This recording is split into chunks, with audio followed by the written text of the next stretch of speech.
Dr. J.W. Morrison, theologist, Central Coast, New South Wales, Australia. Do we live in Christian constitutional countries in the USA, the UK and Australia? Let's have a look at the United Kingdom.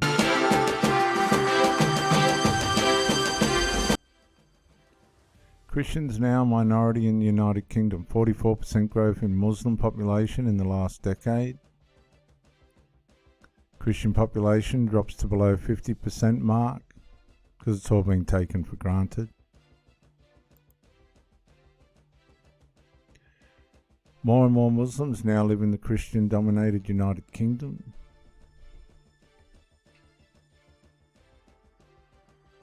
Muslim population grew by 44% in the last decade, the latest census figures showed. 3.9 million Muslims are now living in London, up from 4.9 to 6.5%. For the first time ever, Christian population is less than 50% in England and Wales. Christians, 27.5 million. Muslims, 3.9 million. Hindus, 1 million. Hang on, that was supposed to be paused. Sikhs, 5.24, whatever that is. Buddhists and Jews.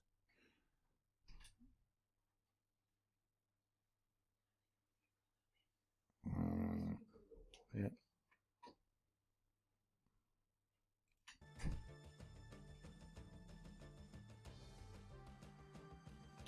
The second most common ethnic group in the UK is Asian British or Asian Welsh. The census showed 1 in every 3 people said they had no religion. The census it also found that Punjabi and Urdu have become 5th and 6th most common languages spoken in the UK. Religion column was added to UK census in 2001 and it's voluntary to answer. According to official statistics, 94% of respondents filled the religion column.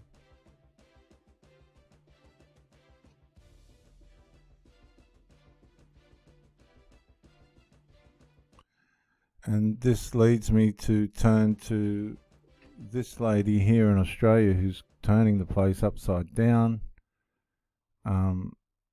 Let's just have a listen to this. 100 years ago, let alone 10 years ago, would this parliament have been as accepting? 100 years ago, let alone 10 years ago, would this parliament accept a woman choosing a hijab to be elected? I will have more about this to say in my first speech in September, but for those who choose to advise me about what I should wear or judge my competency based on my external experience, know that the hijab is my choice. I want young girls who decide to wear the hijab to... What she's saying is we really don't want to culturalise to the Australian way. We want to bring our culture to Australia, whether it is intrusive, invasive, accepted or not. To do it with pride and to do it with the knowledge that they have the right to wear it. I won't judge someone wearing boardies and flip-flops across the street. Well, they've got no right to, because that's the Australian way, isn't it? That's an Australian standard. This is where it all gets a bit twisted, isn't it? I don't expect people to judge me for wearing my scarf. Is it the case now that Senator Payman, can she remain part of the Labor Party? Well, it's a matter for her ultimately. The Prime Minister's made clear the Labor Party position, and that is a very long-standing principle for Labor, which is no individual is bigger than the team. I mean, this is really going back to a Senate motion where the Labor Party put a view that was endorsed by the caucus without dissent. It reflected the platform position, and frankly, it reflects a stronger position in relation to the recognition of Palestine than any Australian government, including any Labor government, has ever had before. So, the view that the Prime Minister put, particularly after Senator Payman's interview on Sunday, where she foreshadowed the possibility of again crossing the floor, reflects a very long-standing principle that every Labor candidate has been aware of for 100 years. Is she being exiled, as she says in her statement? Well, I mean, the position has been very clear. I know that a number of colleagues have reached out to her. I've seen a photo, for example, on the front page of one of the newspapers this morning of Tanya Plibersek giving her a hug on the floor of the Senate yesterday when we were swearing in the new Governor-General. So I don't accept some of the characterisations in Senator Payman's statement. But obviously, her future, what she does over coming days, is now a matter for her. The Prime Minister has indicated a very long-standing principle of Labor, and that is that no individual is bigger than the team. We'd very much welcome Senator Payman returning to the fold, returning to Labor Party meetings and Labor Party processes. But only if she toes the line. That requires her to accept the collective decision and show respect to other members of the team, which is, as I said, not a new principle. It's been a long-standing principle. She's not inclined to follow that. So what happens? Can she remain a Labor Party senator? Well, she's suspended from Labor Party processes until she decides to return to the fold, and that is to respect decisions of the team. She has the ability, if she does so, to talk up in caucus and to put a particular view. But as all candidates who ultimately get elected because they have the Labor Party next to their name on the ballot paper understand, and frankly pledge at the time, you accept the collective decisions of the Labor Party. And I say again, Now, this woman would have had an agenda. She knew once she got in that she could play this game. It was just a matter of getting in. And Albanese, our Prime Minister, excuse me, trying to integrate these multicultural institutions into our constitution of different religions that have proven to be, in too many ways, and I say this very sensitively, self-destructive and destructive to those around them.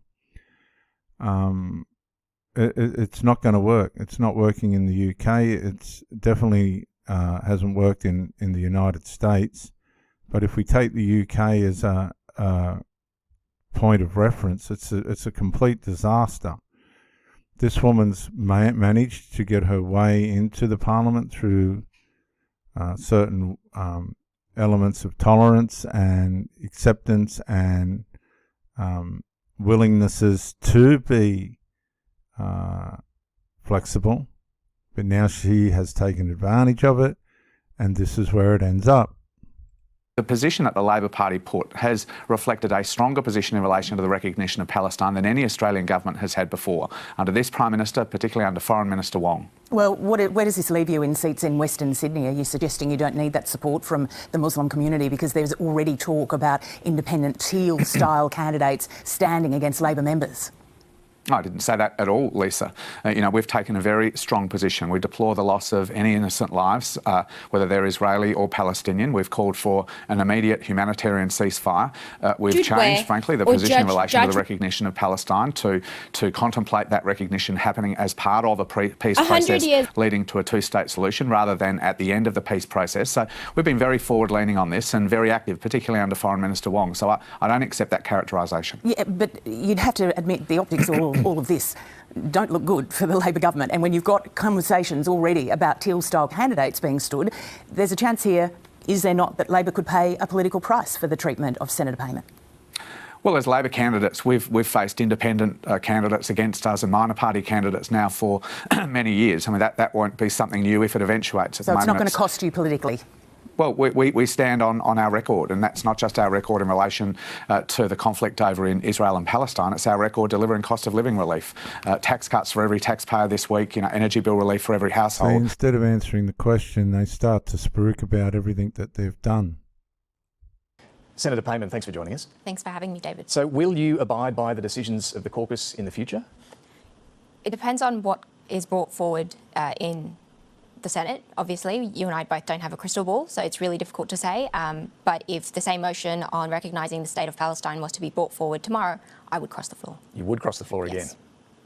Do you expect it will come forward again? Well, I haven't been speaking to the Greens, and I think that's a question you can ask the Greens. But you aren't obviously swayed by Penny Wong, Richard Marles, even the Prime Minister, that you should be following the caucus decision? I respect the Prime Minister and my senior colleagues, and obviously the Prime Minister had a stern but fair conversation with me a few days ago, and I understand that he's got very important decisions to make as the leader of our nation. Stern but fair was the punishment, if we can call it that, of suspending you from caucus for a week. Was that fair?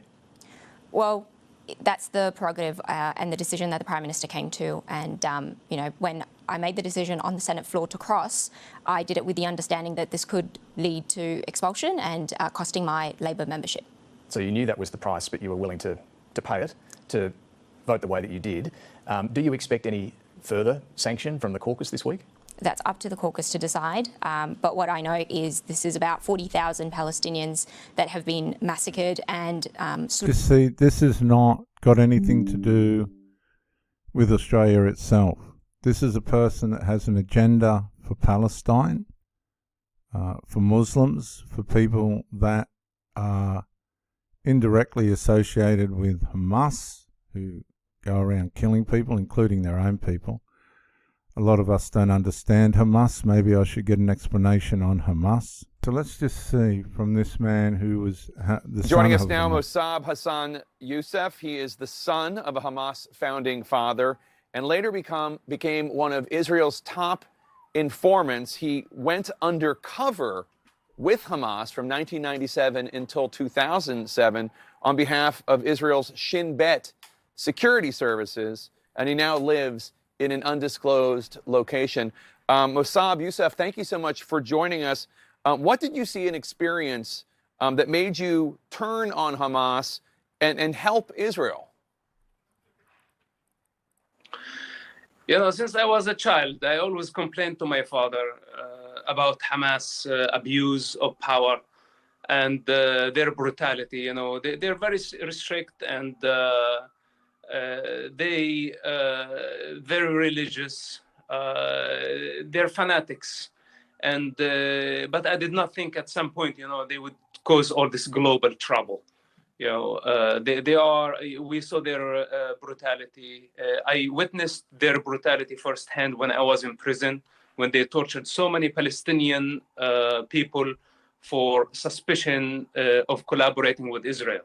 And this is basically when I start questioning Hamas movement. Now, what you've got to understand and realize is, viewers, this man who is probably jeopardizing his life, they probably want to assassinate him, is the son of the founding leader of Hamas. So these people here, they're not going to know what he knows. Did the barbarity and the cruelty of what Hamas did to innocent civilians on October 7th, did that surprise you?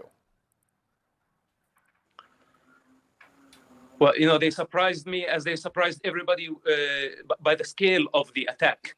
You know, we did not see that coming. But their brutality, their nature, it did not surprise me. You know, back in 1996, they killed so many people. They tortured so many people. Our, you know, prison mates, basically, people I knew personally. They did all type of crazy things. You know, they put needles under people's fingernails, you know, and I witnessed that firsthand. So I'm not surprised to what extent Hamas can go. But the scale of the attack on October 7th, that was a surprise, I think, for everybody, including Hamas themselves. Were you surprised at the failure of Israeli intelligence on October 7th? Listen, there was a failure, but this is not the time to blame anybody. There is corruption, there is failure, there is lack of leadership, but this is not the time now to blame anybody. This is the time to get unified. You know, the United States need to give Israel the necessary cover to uproot Hamas. You know, Israel is fighting on behalf of America. Israel is fighting on behalf of the Palestinian people. Israel now is fighting on behalf of the free world. This is not a political propaganda. I, as an ex-Hamas member, the son of the founder of Hamas organization, and today as an American citizen, I ask the President of the United States to give Israel the necessary cover, the necessary supply, whatever it takes to uproot Hamas. Otherwise, the next war is going to be deadlier. I know that you think that Hamas is the enemy of not just Israel, but the Palestinian people. Strategically, do you think it is wise for the Israeli Defense Forces to stage a ground incursion into Gaza to uproot Hamas? Do you think that's a smart thing to do? Well, you know, now it's a wartime, unfortunately. And this war, Israel did not start. Hamas started this war. And Hamas, in fact, in this equation, blood for money, they start a war every few years. Whenever they want money, They shed children's blood. This is their game, and this has to stop. This have to come to an end. And unfortunately, the price is not going to be cheap. In fact, I feel very sorry for Israel that they have to go into Gaza, where there are booby traps all over the place and tunnels all over the place. I don't know how many Israeli soldiers have to die in order to destroy Hamas. This is the most complicated mission a modern army has in our modern day. Now, what I suggest, to the Israelis, that they wait, they take their time, they collect intelligence. And what I need from the United States to give enough support. In fact, I would like to see the Navy SEALs taking part in this. I know this sounds horrible, but again, I speak as a taxpayer, as an American today, that we need to be unified. We need to give Israel the support. We need to free Palestinians and free Gaza from Hamas ruling. You were embedded with Hamas before you were, well, first you were with Hamas, and then you were embedded with Hamas on behalf of the Shin Bet. What can you tell us about what motivates these people? What are they like? What are the leaders of Hamas like? What do they want? Well, they are a religious movement. And this is what everybody's afraid to say. If Hamas was a political movement, then we can satisfy their political ambition. But Hamas is a religious movement that does not believe in political borders. They want to establish an Islamic state on the rubble of the state of Israel. They want to annihilate the Jewish people and the Jewish state. They want to kill everybody who support Israel, then establish an Islamic state. But this is not the end, because their ambition is global. They want to establish eventually an Islamic state, a global state. So this is what's on their mind. And we know that we cannot satisfy their ambition. And the more power, we give them, the more aggressive they are going to be. Hence, we cannot give Hamas what they want. We cannot give them what they are asking for, whatever it takes. In war, people die. And we need to prepare public. I say that this is an ugly war. Israel did not start it, but Israel will end it. So the United States insists that the aid being provided for civilians in Gaza will not go to Hamas. Do you believe that the aid will not go to Hamas? Do you believe that the aid will only go to the innocent Palestinians? The United States and Europe have been very generous with the Palestinian people, but their leadership steal the money all the time. They steal the aid. So much aid came into Gaza. Hamas used all that aid to build tunnels under the ground. And now look at the chaos they are creating. Aid is great, but not right now. I suggest that we open the border for the Palestinian innocent people, including women, children, and elders, to leave the Gaza Strip or to go into a safe zone.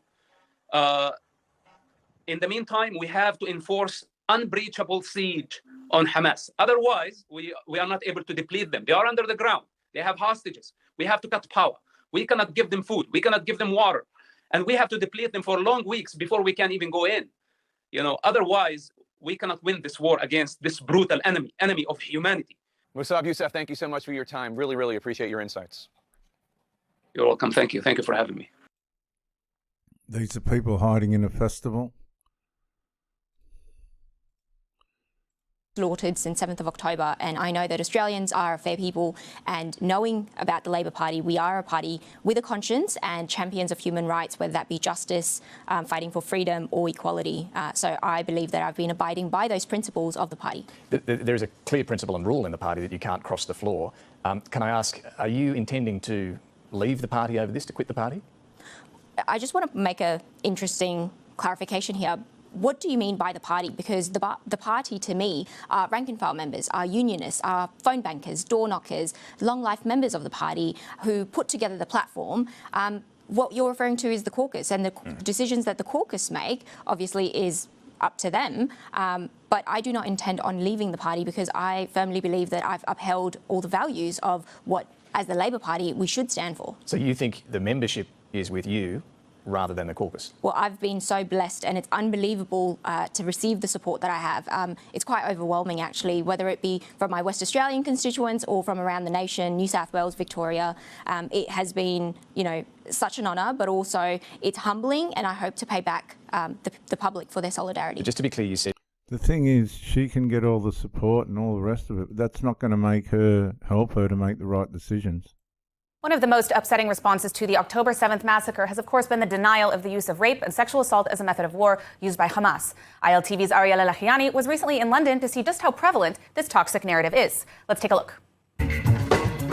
Do you believe that Israeli women have been sexually abused by Hamas? I don't believe any Israeli women don't complain about in any media. I don't see. I do believe that Israeli women have been raped. I actually know that for sure. I mean, yeah, probably, to be honest. Maybe it's one Hamas. If any one Hamas people do this one, give punishment this one person. For one person, don't blame everyone. I don't doubt that they have, honestly. I really don't doubt it. I feel like I've seen it in the media on both sides, like for Palestinian women and people in Gaza, but also for people in Israel. It wasn't that long ago that the Me Too movement began to give... Caucus? No, I do not have any intention. You want to stay? I do. Okay. Do you accept what Richard Marles said earlier about you wouldn't be here if it wasn't for the Labor Party, you wouldn't have the Senate seat? Do you accept that? Look, the Labor Party, as I mentioned, what it comprises of, but also when it comes to my election, we know that the 47th Parliament has been the most diverse parliament ever, and you can't have that diversity in personalities and the representation, but not have the diversity of views and opinions. And I think it's important for us to consider that, you know, modern day Australia looks very different to what it did 20, 30 years ago, and it's going to keep evolving that way. And this is a really interesting point. Obviously, Labor champions diversity. Are you saying that they're not, in practice, accepting what that means in terms of votes like this? Look, we've had diverse views in the caucus from, you know, various people, various perspectives on the table, but I think that we need to be able to embrace that, that diversity of views. Okay, let me ask you about your actual... Now, this week, the Senate overwhelmingly voted to condemn the river to the sea phrase after WA Senator Fatima Payman made national headlines calling Israel's actions a genocide against Palestinian people. Now, do you believe a genocide is taking place, and what do you make of this? No, I don't. This whole, what can I say, what do you call it? It's just deplorable what happened October the 7th last year. 1,200 people lost their lives. How many have taken hostages? How many are still alive? We don't know. Israel then defended itself. Hamas is a terrorist organisation, and it just beggars belief that these idiots who are out there protesting on behalf of Palestine have no idea what they're protesting for. They are protecting a terrorist organisation that have said time and time again, there will be no peace. We will go in and try and destroy Israel again. The two-state solution, will it ever happen? Not when you have an organisation that says you have no right to be here, we're going to keep going after you. And of course, I can't blame Israel for standing up for their rights to protect their own people. If anything happened here in Australia, would we sit back and say, oh no, just continue, try and take us over? And what I get angry about is that what is happening to the Jewish community here in our country. Those people that come out here, maybe born here or came here for a new way of life, why should they be treated the way they are because what's happening over in Israel or Palestine? You know, those protest rallies should not be allowed on our streets in the first place. Those protesters should be stopped by the federal and the state governments. They should actually go and clean them out of the university campuses. Jewish students should be protected and have the right to go to do their classes in peace. This hatred has to stop. This is so un-Australian, and people wake up yourselves. They're using us to put their own agenda across for what they want to do. So please understand what you're protesting against and why. One Nation leader Pauline Hanson, thank you so much for your time. I'm Douglas Murray, and it's a great pleasure to have been asked to join you this evening. I want to just mention a few things in the short time I have. First is just to mention this, I'm not Jewish myself. I happen to have not just some, but most of my best friends are Jews.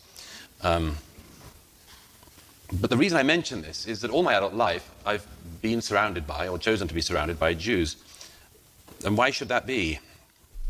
In my secular moments, I'd say it's been luck or good fortune. In my more religious moments, I'd say it's a signal of God's grace, of the wild grace of God. Because for me, these friendships and what I've learned from them have been among the greatest blessings of my life. I've known Ashkenazi Jews and Sephardic Jews. I've known secular Jews, Orthodox Jews, ultra-Orthodox Jews, Chabadnik Jews, and even some Reform. They didn't care what the views were, but they mattered not one jot to the terrorists who broke into Israel on Saturday.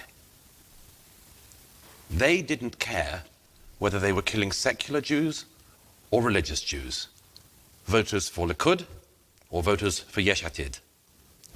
They didn't care what the views were of the people they were killing, whether they were for or against recent judicial reforms in Israel, whether they were one of the few people who believe they don't know how to run the country, or whether they were one of the 8 million people who believe they do know how to run the country. All that the terrorists cared about was that their victims were Jews. And that was it. They had to be Jews.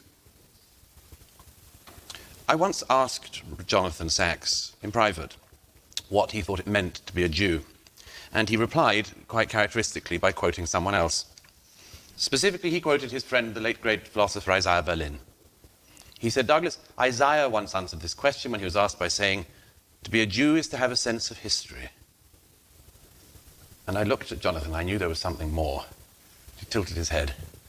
And I said, well, what do you think? He said, I think Isaiah was almost right. And I said, so what's your answer? And he said, to be a Jew is to have a sense of memory. Now, memory can be a burden. For some people, an almost impossible burden. But it's also a blessing. Because if you as a people, you as individuals, know what went before, you know that the Jewish people have been here many times before, in many worse situations, and too many times to count.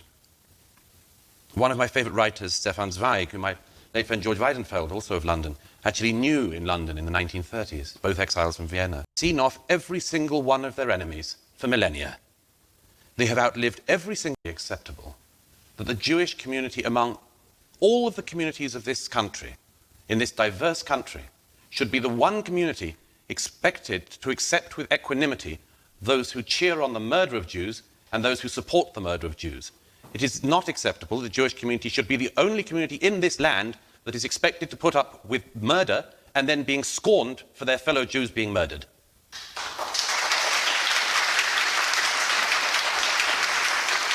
No other community would accept this, and I beg you not to accept it either. I beg you not to accept it. I came back to London the other night and I hear the residue of the people outside the Israeli embassy. These people were not protesting against Israeli countermeasures. They hadn't even had any countermeasures. They were protesting because Jews by the hundreds had been slaughtered in Israel, and they wanted to wound us more.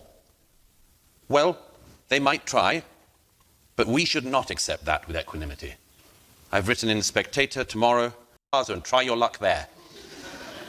But you should not be given the right to insult and to taunt Jews after the death of Jews.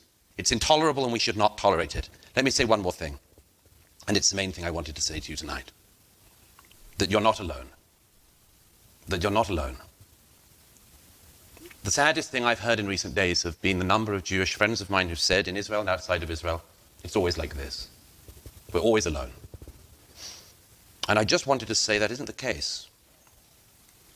You know, you have, among other things, a Democrat president of the United States who so far has been so fully behind the Jewish state it is very hard to see what better statement he could give.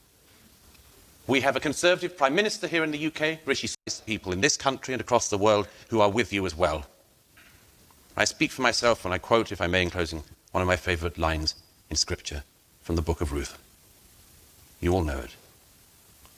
Whither thou goest, I will go, and where thou lodgest, I will lodge. Thy people shall be my people, and thy God my God. And I tell you this with utter certainty. If they keep coming for the Jews, if they keep coming for you, I'll tell you this. They may come for the Zionists. Very well. I am a Zionist. They may keep coming for the Israelis. Very well. I'm an Israeli. They may come continuously for the Jews. Very well. I'm a Jew. I'm Israel Chai. Their futures and their aspirations. And like I've mentioned in the press conference, you can't want to have a two-state solution and advocate for it without recognising one of those two states. Do you support a two-state solution? I do. So you do support the continued existence of the State of Israel, of a Jewish homeland state? Yep, and I think that the Israelis and Palestinians can live side by side. So from the river to the sea still means... Well, if the Israelis and Palestinians could live side by side, why do the Palestinians keep trying to destroy Israel? The State of Israel exists. Yes, Obviously, the Likud party charter says otherwise. They only want Israeli sovereignty. And on the other side, Hamas does not want a state of Israel to exist. Well, this isn't about Hamas. You know, the Palestinian people are not all represented by Hamas. And, I mean, we can draw upon what's been happening in the West Bank. 8,800 Palestinians being detained with no reasoning or trial. You know, so if we want the hostages to be released by Hamas in Gaza, we also need to expect that from, you know, for the Israeli government to release the 8,800 Palestinian hostages in West Bank. As we do every week, it's time to speak to the best-selling author of The War on the West, The Strange Death of Europe and The Madness of Crowds. Douglas Murray, let's start in the UK, the state of policing in the UK, the extremist rhetoric from some UK-based Islamic preachers, and the state of the media. ITV decided to give a platform to this woman who, in the wake of the terrorist attacks in Israel that left 1,400 dead and more than 200 taken hostage, well, she was on ITV complaining about Islamophobia in the UK. This is Latifa Abushakra, and this is what she had to say after the October 7 attack. Nothing will ever be able to take back this moment of triumph, this moment of resistance, this moment of surprise, this moment of humiliation on behalf of the Zionist entity. Nothing, ever. Douglas, the glee, the joy there, it's psychotic. Yes, it's psychotically evil. It's evil on an unimaginable magnitude that anyone could react to the deliberate slaughter of civilians of any kind, anywhere in the world like that. If this was to be anybody else who'd said that about the murder of any other minority or any other nationality, they would be nowhere near civilized society. In fact, they'd be ostracized, probably chased out. But this woman was actually invited by ITV onto one of those main channels, and she talked about how tough it is to be Muslim in Britain. She had a very different demeanour that day, I can tell you, Rita. It wasn't the gleeful, grinning maniac psychotic. She put on a meek, humble and worried look as she talked about how difficult it is to be a Muslim in Britain. Now, as I say, we are being played. We are being played in countries like ours. We have a certain type of psychopath like this who gets away with, on the one hand, praising the murder of Jews wherever they can, and on the other hand, playing the, oh, I'm such a victim and it's so terrible living in a Western free society because you're so mean about Muslims. On the other, we're being played. I don't know if you agree with that or not. How much of that is taking place with these women here in our parliament? I want to play that again. Being played. We are being played in countries like ours. We have a certain type of psychopath like this who gets away with, on the one hand, praising the murder of Jews wherever they can, and on the other hand, playing the, oh, I'm such a victim and it's so terrible living in a Western free society because you're so mean about Muslims. On the other, we're being played, and we need to be a lot wiser to that fact. Now to the police, and we have seen the constabulary have some very tolerant approaches when it comes to what constitutes hate speech in the UK. We've had Islamists chant for jihad and freeing Palestine from the river to the sea. We know what that means. But there was no such tolerance for Isabel Warren-Spruce, who was standing near an abortion clinic. Now, she was not harassing anybody going in. She was not chanting anything. She was not protesting. She was simply... Okay, so we'll move away from that. Finally, and to sum this up, you intend to stay in the party, but you're open to crossing the floor again on a similar motion on this issue. How are your colleagues treating you over the past week? Look, it's been a mix of reactions. I understand there's been various colleagues who have been upset with me and frustrated. I've received the cold shoulder, but there has been an overwhelming majority who have stood up in solidarity doing their welfare checks. And I know there are caucus members who have advocated for this matter longer than I've been on this earth for. And, you know, something as mentioned by the Foreign Minister and my WA Senate colleague Louise Pratt, that they've been advocating for the same-sex marriage. And they had to vote against it because it was the view of caucus. I understand. And their advocacy from within, it took 10 years to legislate same-sex marriage. We're talking about 40,000 Palestinians being massacred here. These Palestinians do not have... Yeah, but that's in Palestine. It's not in Australia. Senator Hanson. Very much. My question is to the Minister for Foreign Affairs, Senator Wong. Considering Gaza has been effectively controlled by a genocidal terrorist group which invaded Israel and murdered more than 1,200 innocent people last year, how is Australia's support for Palestine's membership of the United Nations compatible with Article 2, Part 3 of the United Nations Charter that states all members shall settle their international disputes by peaceful means in such a manner that international peace and security and justice are not endangered, and Part 4, all members shall refrain in their international relations from the threat or use of force against the territorial integrity or political independence of any state. So please explain. Thank you, Senator Hanson. Minister Wong.